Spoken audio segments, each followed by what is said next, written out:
हमारे यहाँ की परंपरा है, संस्कृति है, तेरी बहन देवी है, तू अगर उसके बारे में ऐसे सोचेगा तो ये समाज तो एक कलंकी कहेगा।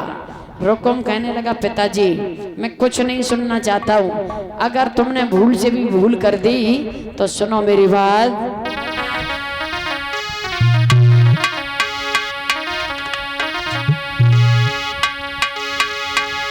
कि मेरे सामने ओ बाबूलो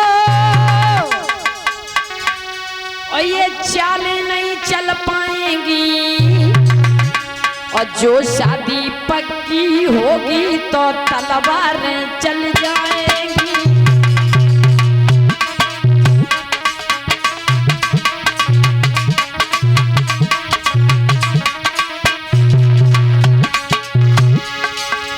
जवाब दिया पिताजी सुनो, अरे मेरे सामने ओ बाबूलो ये चालें नहीं चल पाएंगी, और जो शादी पक्की होगी तो तलवारें चल जाएंगी।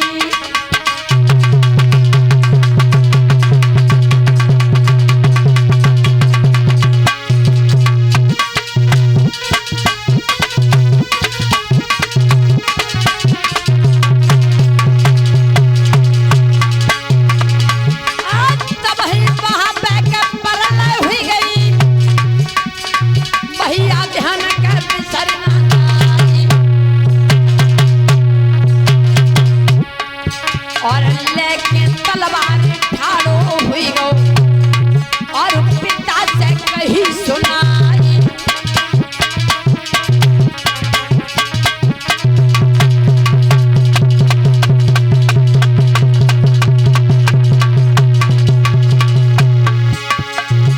अरे भूला से भूला भई रे आंगन में जो आवे गो मतन मुरारी। पिताजी और मिले समरिया नाय कहूँ ढूंढे पश्चिम बहे नंद की धारी।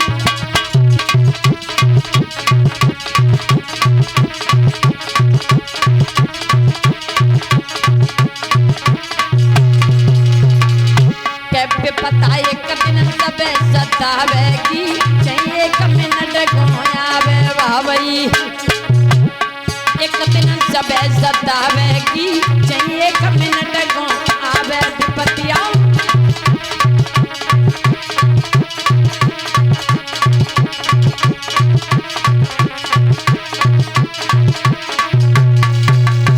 महाराज भीष्मक ने जवाब दिया, बेटा जो तू कह रहा है ये अनर्थ है, भला तूने अपनी बहन के बारे में एक बार भी नहीं सोचा? मेरे लाल मेरे आंगन में 2-4 लड़कियां नहीं हैं, हमारी इकलौती बेटी है, तू उसके बारे में ऐसे कैसे सोच सकता है? आज मैया सभा के बीच में जवान पुत्र है, बूढ़ा पिता, कोई पेश नहीं गई माताओं, तो जमीन पर बैठ करके महाराज भीष्मक फपक फपक करके रोने लगे। बेटा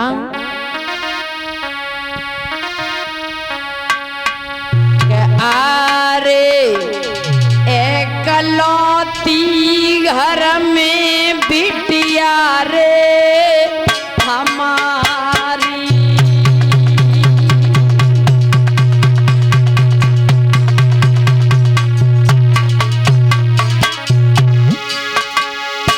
अरे एकलौती घर में भी अरे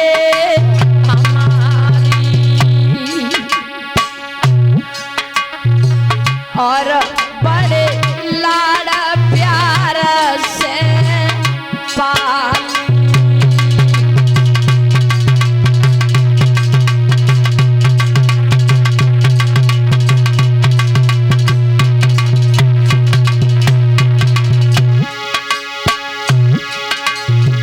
अरे घर बुला भाई ले गिरधारी रे गिरधारी रे,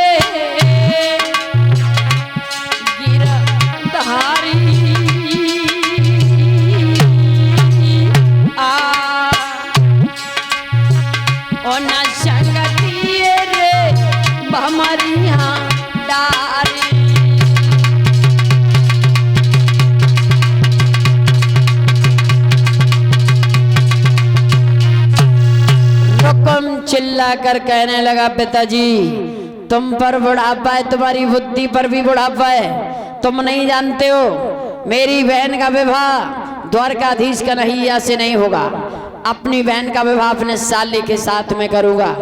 बूढ़ा पिता जवान पुत्र जब कोई पेश नहीं गई माताओं महाराज भीष्मक बैठ करके रोदन करने लगे।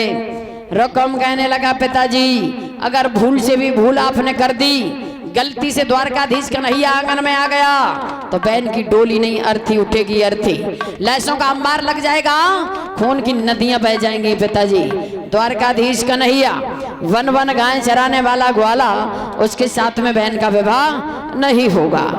याद रखना माताओं। अपने साले ससुपाल के लिए चिट्ठी लिखने लगा।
और आगे चिट्ठी में लिख रहा है, अरे और कछु मेरे पास नहीं, साले पास नहीं, एक बहना तेरे शरण तुम्हारी।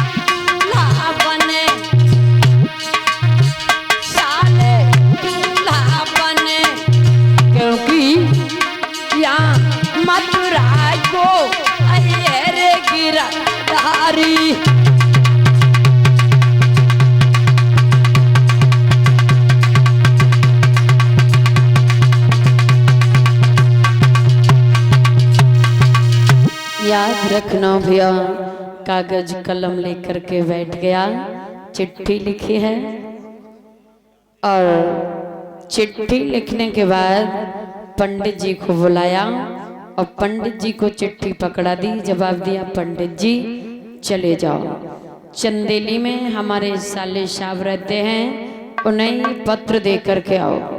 तो याद रखना भैया,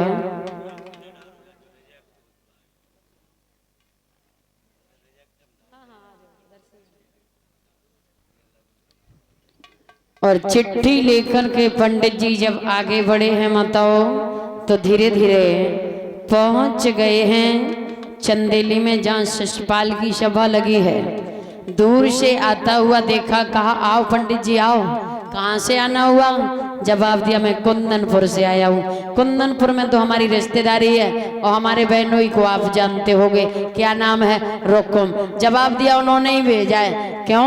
क्योंकि उन्होंने चिट्ठी पठवाई है, वो अपनी बहन का विवाह तुमसे करना चाहते हैं। तुम्हारा क्या इरादा है? शिषपाल गद्दी से कूद पड़ा माताओं। जवाब दिया पंडित जी इरादा पूछ रहे हो? हमारे जैसे बहनोई सबका वो मिले, बहन की नंद से शादी, बहनोई की बहन से शादी, इरादा पूछ रहे पंडित जी। प्रसाद हटा लिया करो ये फौजी भैया।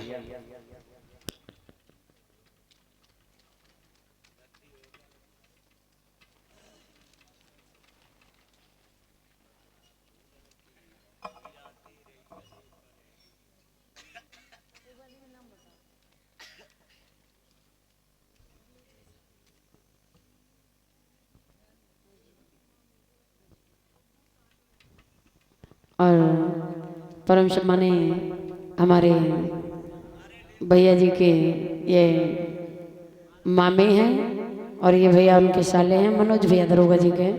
बहुत बहुत धन्यवाद। पावन पवित्र कमाई श्री ठाकुर जी के चरणों में समर्पित की है।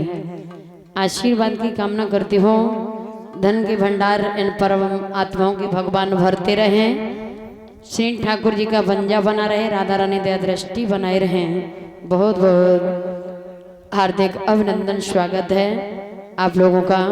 बोले बांके बिहारी लाल की, सच्चे दरबारी की जय। तो याद रखना मत। पंडित जी ने जवाब दिया है तो शिशुपाल खुशी से गद्दी से कूद पड़ा और मन में विचार किया, पंडित जी ये भी भला कोई पूछने की बात है। देख लो मानता हूँ 2-3 बार तो तुम्हारे सामने दूल्हा बन चुके हैं, तुम देख रहे हो। और शिशुपाल कितनी ताकत लगाए फिर न बन पाए। तो दो बहन जी ने पगड़ी पहना करके सम्मानित किया, बहुत बहुत धन्यवाद।